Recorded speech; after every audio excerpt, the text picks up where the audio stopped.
Gail Murphy from Rock Network affiliate KLOS in Los Angeles, reporting on the latest aid to famine relief. It happened overnight at the same studio where We Are the World was recorded, and everyone who was anyone in heavy metal music was there. It was, in fact, the who's who of heavy metal standing in that Hollywood store talking about the road and who just played there and where. They represented Judas Priest, Quiet Riot, Journey, Dio, Rough Cut, Ted Nugent, Motley Crue, King Cobra, Dawkins, Spinal Tap, and they were all there to either lay down a guitar solo or a vocal track for Stars, the heavy metal band aid called Hear and Aid, with all proceeds from the video documentary and the record going to famine relief. They were Journey's guitarist Neil Schon. How do you feel about doing this? I think it's good. You know, I mean, it's certainly not the first time that somebody's done this. I mean, We Are the World has happened, but I think that if people, if anybody puts this down for the reason that the purpose that we're doing it is to help people, you know, and whatever that means to anyone out there, I think that's a good cause. Hear and Aid organizer guitarist Vivian Campbell from Dio. What made you decide to do this? The KLOS Radiothon. That obviously inspired us to do something, and what we did was talk about it, and all of a sudden people started taking us up on it, and now it's happened.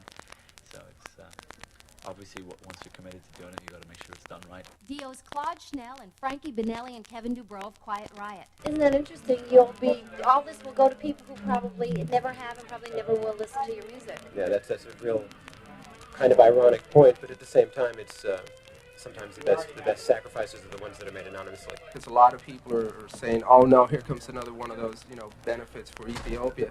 But the thing is, no matter what anybody says, the point is to raise money to feed the hungry over there. Whether they're ever going to be aware of who the individuals that did it, that's really besides the point. They're just hungry. Exactly. It's one of the rare opportunities, again, that you get an opportunity to give something back. I mean, as well as being a great thing to be able to sing on something with all these people. But the main thing is, as Frankie said, was that you get to, do something for somebody. And you can only do it if you do it with everybody doing it together. Drummer David Alford from Rough Cut. You've got to do something to save these kids over there. I mean, in our business, you come home late at night, you turn on the tube, and you see this kid that's shrunk up to nothing, and it bums me out heavily. It bums everyone that hear out heavily. I would do anything to try to reverse that. Motley Crue's Vince Neil puts himself in the picture. Well, I still party and I still have a good time. I still am Vince from Motley Crue, but I still am a human too and want to help, whenever I can and whoever I can. Like the thing that happened to me, I don't want to see it happen to anybody else. And so if I could save a life in this way or the other things that I do, I mean, it's all worth me being who I am. Judas Priest lead singer Rob Halford. I think it's tremendous, the fact that at least this particular style of music is being able to become involved and help with the cause. I think it's wonderful because it's probably about the heavy metal, heavy rock section of the music industry. It's about the only part of the industry that really hasn't made a contribution or an involvement in helping with the African thing. So I'm absolutely delighted, that Ronnie took the initiative to do it. Hear and Aid organizer, bass player Jimmy Bain of Dio. The Hear and Aid project is basically something that stemmed from the KLOS Rock Relief for Africa weekend when Vivian and I became really aware that we could do more than just donate a guitar or donate a bass for the famine relief.